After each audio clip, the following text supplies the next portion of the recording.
ਦੀ ਜਨਸੰਖਿਆ ਖਾਸਕਰ ਭਾਰਤ ਦੀ ਜਨਸੰਖਿਆ 133 ਕਰੋੜ ਹੈ ਸੈਂਸਸ ਦੇ ਹਿਸਾਬ ਦੇ ਨਾਲ, ਪਰ ਜੇਕਰ ਹੁਣ ਦੀ ਗੱਲ ਕੀਤੀ ਜਾਵੇ ਤਾਂ ਇਹ ਅੰਕੜਾ 150 ਕਰੋੜ ਤੱਕ ਪਹੁੰਚ ਚੁੱਕਿਆ।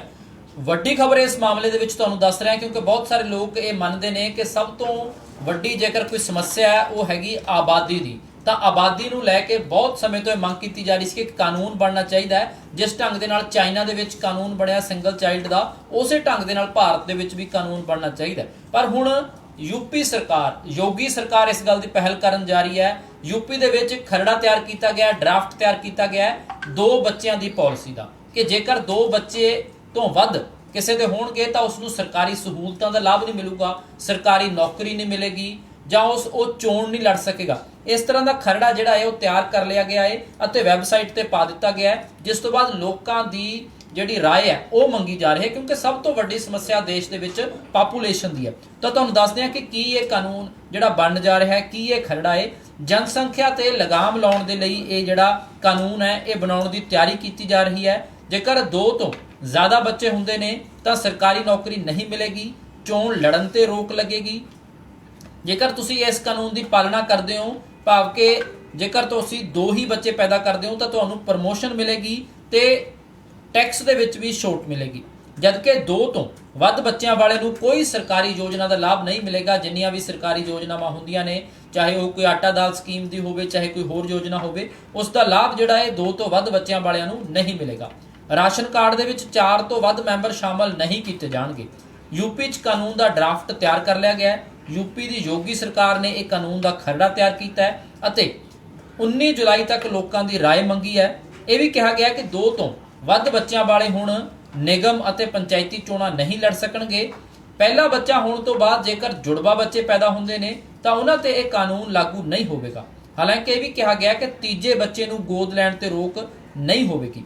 ਸਰਕਾਰੀ ਕਰਮਚਾਰੀਆਂ ਤੋਂ ਲਿਖ ਕੇ ਲਿਆ ਜਾਵੇਗਾ ਕਿ ਉਹ ਇਸ ਕਾਨੂੰਨ ਦਾ ਉਲੰਘਣ ਨਹੀਂ ਕਰਨਗੇ, ਭਾਵ ਕਿ ਸਰਕਾਰੀ ਨੌਕਰੀ ਪਹਿਲਾਂ ਮਿਲ ਜਾਂਦੀ ਹੈ, ਵਿਆਹ ਬਾਅਦ ਦੇ ਵਿੱਚ ਹੁੰਦਾ ਹੈ, ਬੱਚੇ ਬਾਅਦ ਦੇ ਵਿੱਚ ਹੁੰਦੇ ਨੇ। ਜੇਕਰ 2 ਤੋਂ ਵੱਧ ਬੱਚੇ ਹੋਣਗੇ ਤਾਂ ਉਹਨਾਂ ਦੀ ਨੌਕਰੀ ਵੀ ਜਾ ਸਕਦੀ ਹੈ ਤੇ ਉਹਨਾਂ ਤੋਂ ਪਹਿਲਾਂ ਲਿਖ ਕੇ ਲਿਆ ਜਾਵੇਗਾ ਕਿ ਅਸੀਂ ਇਸ ਕਾਨੂੰਨ ਦੀ ਪੂਰੀ ਤਰ੍ਹਾਂ ਨਾਲ ਪਾਲਣਾ ਕਰਾਂਗੇ। ਤਾਂ ਯੂਪੀ ਸਰਕਾਰ ਦੇ ਵੱਲੋਂ, ਯੋਗੀ ਸਰਕਾਰ ਦੇ ਵੱਲੋਂ ਇਹ ਜਿਹੜਾ ਕਾਨੂੰਨ ਹੈ ਇਸ ਦਾ ਖਰੜਾ ਤਿਆਰ ਕੀਤਾ ਗਿਆ ਹੈ। ਜਨਸੰਖਿਆ ਨਿਯੰਤਰਣ ਕਾਨੂੰਨ ਦਾ ਡਰਾਫਟ ਹੈ ਜਿਹੜਾ ਉਹ ਤਿਆਰ ਕਰ ਲਿਆ ਗਿਆ ਹੈ ਅਤੇ ਜਿਹੜੇ ਇਸ ਮਾਮਲੇ ਦੇ ਵਿੱਚ ਜਿਨ੍ਹਾਂ ਨੇ ਇਹ ਤਿਆਰ ਕੀਤਾ ਉਹਨੇ ਜਸਟਿਸ ਆਦਿਤਿਆ ਨਾਥ ਮਿੱਤਲ, ਜਿਨ੍ਹਾਂ ਨੇ ਪਹਿਲਾਂ ਜਿਹੜਾ ਡਰਾਫਟ ਹੈ ਤਿਆਰ ਕੀਤਾ ਸੀਗਾ। ਦੱਸ ਦਈਏ ਕਿ ਇਸ ਮਾਮਲੇ ਦੇ ਵਿੱਚ ਇਹੀ ਹੈ ਕਿ 2 ਤੋਂ ਵੱਧ ਬੱਚੇ ਜੇਕਰ ਹੋਣਗੇ ਤਾਂ ਸਰਕਾਰੀ ਨੌਕਰੀ ਨਹੀਂ ਮਿਲੇਗੀ, ਨਾ ਹੀ ਉਹ ਨਿਗਮ ਅਤੇ ਪੰਚਾਇਤ ਦਾ ਚੋਣ ਲੜ ਸਕਣਗੇ। ਰਾਸ਼ਨ ਕਾਰਡ ਦੇ ਵਿੱਚ 4 ਤੋਂ ਵੱਧ ਲੋਕਾਂ ਨੂੰ ਜਗ੍ਹਾ ਨਹੀਂ ਮਿਲੇਗੀ ਅਤੇ 21 ਸਾਲ ਦੀ ਉਮਰ ਤੋਂ ਵੱਧ ਨੌਜਵਾਨ ਅਤੇ 18 ਸਾਲ ਤੋਂ ਵੱਧ ਉਮਰ ਦੀਆਂ ਲੜਕੀਆਂ ਤੇ ਇਹ ਐਕਟ ਲਾਗੂ ਹੋਵੇਗਾ। ਅਤੇ ਇਹ ਵੀ ਕਿਹਾ ਗਿਆ ਹੈ ਕਿ ਆਬਾਦੀ ਕੰਟਰੋਲ ਸੰਬੰਧੀ ਜਿਹੜਾ ਪਾਠਕ੍ਰਮ ਹੈ ਉਹ ਸਕੂਲਾਂ ਦੇ ਵਿੱਚ ਵੀ ਪੜ੍ਹਾਇਆ ਜਾਵੇ। ਕਾਨੂੰਨ ਲਾਗੂ ਹੋਣ ਤੋਂ ਬਾਅਦ ਜੇਕਰ ਕੋਈ ਮਹਿਲਾ ਔਰਤ ਦੂਸਰੀ ਬਾਰ ਪ੍ਰੈਗਨੈਂਸੀ ਤੇ ਜੁੜਵਾ ਬੱਚੇ ਪੈਦਾ ਕਰਦੀ ਹੈ ਤਾਂ ਉਹਨਾਂ ਤੇ ਕਾਨੂੰਨ ਲਾਗੂ ਨਹੀਂ ਹੋਵੇਗਾ। ਤੀਜੇ ਬੱਚੇ ਨੂੰ ਗੋਦ ਲੈਣ ਤੇ ਰੋਕ ਨਹੀਂ ਰਹੇਗੀ ਅਤੇ ਜੇਕਰ ਦੱਸ ਦਈਏ ਕਿ ਕਾਨੂੰਨ ਦਾ ਕੋਈ ਉਲੰਘਣ ਕਰੇਗਾ ਤਾਂ ਉਸ ਨੂੰ ਸਰਕਾਰੀ ਸਹੂਲਤਾਂ ਨਹੀਂ ਮਿਲਣਗੀਆਂ। ਅਤੇ ਇਹ ਵੀ ਕਿਹਾ ਗਿਆ ਕਿ 1 ਚਾਈਲਡ ਪਾਲਿਸੀ ਜੇ ਕੋਈ ਅਪਣਾਉਂਦਾ ਹੈ ਤਾਂ ਉਸ ਨੂੰ ਫ੍ਰੀ ਐਜੂਕੇਸ਼ਨ ਦਿੱਤੀ ਜਾਊਗੀ ਅਤੇ 1 ਚਾਈਲਡ ਪਾਲਿਸੀ ਜੇ 2 ਬੱਚੇ ਨਹੀਂ ਤੁਸੀਂ ਪੈਦਾ ਕਰਦੇ, ਸਿਰਫ 1 ਬੱਚਾ ਪੈਦਾ ਕਰਦੇ ਹੋ ਤਾਂ ਤੁਹਾਨੂੰ ਖਾਸ ਸਹੂਲਤਾਂ ਦਿੱਤੀਆਂ ਜਾਣਗੀਆਂ। ਇਹ ਵੀ ਕਿਹਾ ਗਿਆ ਕਿ 1 ਚਾਈਲਡ ਪਾਲਿਸੀ ਸਵੀਕਾਰ ਕਰਨ ਵਾਲੇ BPL ਸ਼੍ਰੇਣੀ ਦੇ ਮਾਤਾ ਪਿਤਾ ਨੂੰ ਵਿਸ਼ੇਸ਼ ਤੌਰ ਤੇ ਸਹੂਲਤਾਂ ਦਿੱਤੀਆਂ ਜਾਣਗੀਆਂ। ਪਹਿਲਾ ਬੱਚਾ ਪੈਦਾ ਹੋਣ ਤੇ ਤੁਹਾਨੂੰ ਜਦੋਂ ਬਾਲਿਗ ਹੋ ਜਾਏਗਾ ਤਾਂ 77,000 ਰੁਪਇਆ ਦਿੱਤਾ ਜਾਊਗਾ।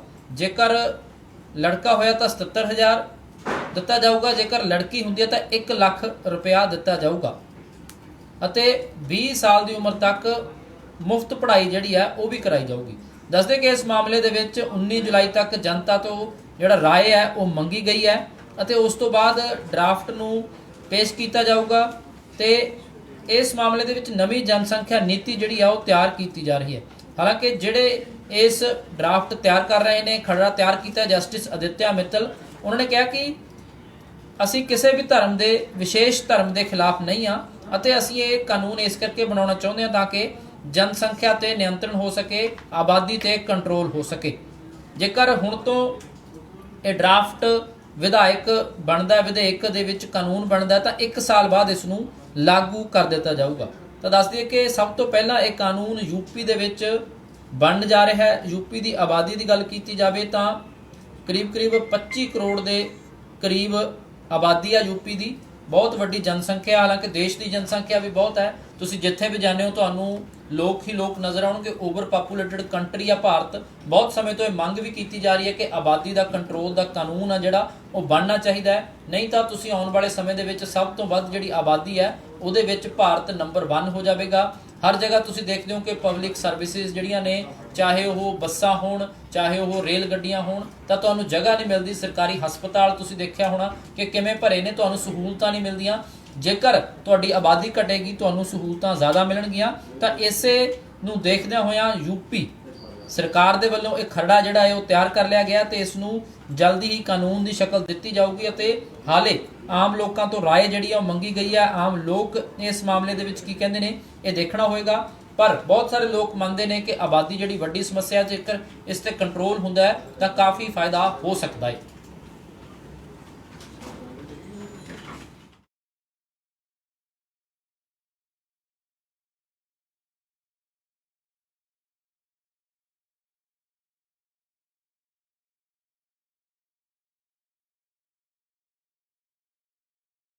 ਪੋਸਟ ਪੰਜਾਬੀ ਦੇਖ ਰਹੇ ਹੋ ਤੁਸੀਂ। ਮੈਂ ਹਾਂ ਰਣਬੀਰ ਸਿੰਘ ਰਾਣਾ। ਦੇਸ਼ ਦੀ ਜਨਸੰਖਿਆ